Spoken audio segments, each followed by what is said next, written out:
So under apartheid, black South Africans were judged by only one thing, which is their race. The white minority controlled the government, the economy, the police, and most of the land, while the black majority lived under harsh restrictions. Black South Africans could not vote. They were forced to live in separate areas called township. Many needed passbook just to move around their own country. Schools, hospital, buses, beaches, and even benches were separated by race. If you were black, your opportunities were limited before you were even born.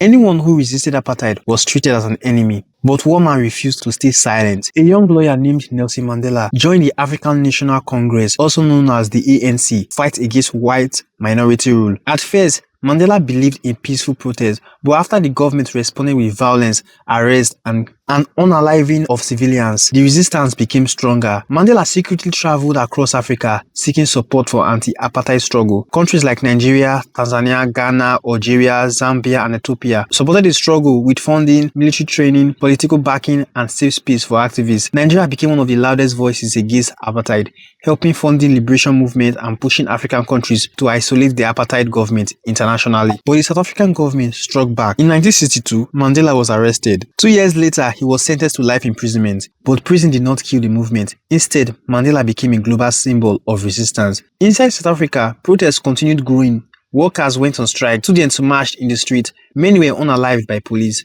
but the resistance only became stronger.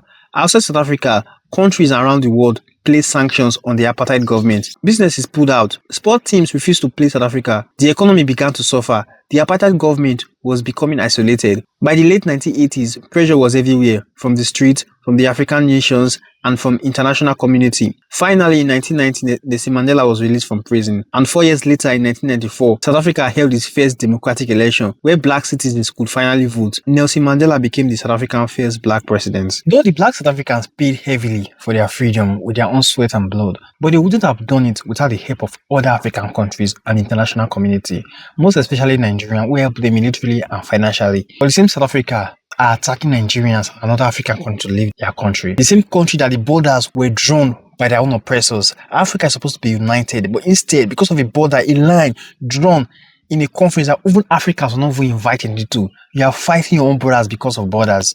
Borders drawn to separate you from your brothers. I think that is very, very wrong. And Africa needs to stay united now more than ever. We are not supposed to be fighting against ourselves, but against a common enemy. And the truth is, the reason why the South African government is not saying anything about this xenophobic attack is because they might be the one even inciting it. The reason why I say so is because they replaced the colonial structure of ruling their country. You don't provide enough jobs for your people, but you blame immigrants for taking the little jobs provided. If you have provided enough jobs in the first place, South Africa won't be fighting their fellow Africans for jobs. So the government, they are happy. They rather you blame immigrants than to blame them or overthrow them. Instead of South Africans face their problem, they are diverting their problem to immigrants, fellow Africans doing their business in South Africa. That the government will never say anything about this because they prefer we fight ourselves than to fight them.